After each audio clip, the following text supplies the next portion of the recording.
नमस्कार, धर्म दर्शन में आपका स्वागत है। आज की वीडियो में हम आपको धनतेरस की पौराणिक कथा के बारे में बताएंगे।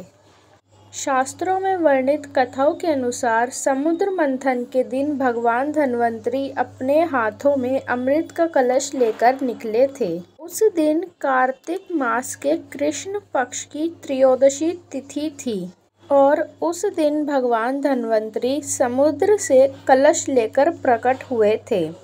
इसलिए इस अवसर पर बर्तन खरीदने की परंपरा चली आ रही है। भगवान धन्वंतरी को विष्णु जी का अवतार माना जाता है। भगवान धन्वंतरी के 2 दिन बाद समुद्र से माता लक्ष्मी जी निकली थी। इसलिए 2 दिन बाद दीपावली का पर्व भी मनाया जाता है और इनकी पूजा अर्चना करने से आरोग्य सुख की प्राप्ति होती है। एक बार मृत्यु के देवता यमराज ने यमदूतों से प्रश्न किया कि क्या कभी किसी मनुष्य के प्राण लेने में तुमको कभी किसी पर दया आई है? तब यमदूतों ने कहा, नहीं महाराज, हम तो केवल आपके दिए हुए निर्देशों का पालन करते हैं। फिर यमराज ने कहा, बेझिझक होकर बताओ, क्या कभी मनुष्य के प्राण लेने में तुम्हें दया आई है? तब एक यमदूत ने कहा कि एक बार ऐसी घटना हुई थी जिसके कारण हमारा हृदय पसीज गया।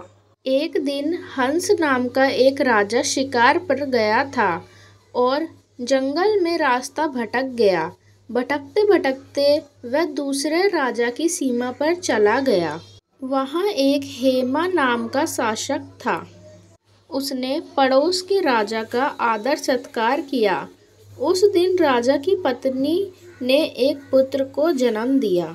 ज्योतिषियों ने ग्रह नक्षत्र के आधार पर बताया कि इस बालक के विवाह के 4 दिन बाद ही इसकी मृत्यु हो जाएगी। तब राजा ने आदेश दिया कि इस बालक को यमुना तट पर एक गुफा में ब्रह्मचारी के रूप में रखा जाए और स्त्रियों की परछाई भी वहां तक नहीं पहुंचनी चाहिए। लेकिन संयोगवश राजा हंस की पुत्री यमुना तट पर चली गई और वहां राजा के पुत्र को भी देख लिया और दोनों ने विवाह कर लिया। अब विवाह के 4 दिन बाद ही राजा के पुत्र की मृत्यु हो गई। यमदूत ने कहा, उस नवविवाहित का करुण विलाप सुनकर हमारा हृदय पसीज गया। सारी बातें सुनकर यमराज जी ने कहा, क्या कर सकते हैं, यह तो विधि का विधान है और मर्यादा में रहते हुए हमें यह कार्य तो करना ही पड़ेगा। इस पर यमदूतों ने पूछा, ऐसा कोई उपाय बताइए जिससे अकाल मृत्यु से बचा जा सके।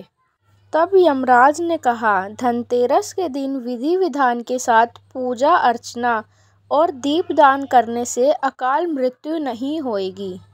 इसी वजह से धनतेरस के दिन भगवान धन्वंतरी और माता लक्ष्मी जी की पूजा की जाती है और साथ ही दीपदान किया जाता है।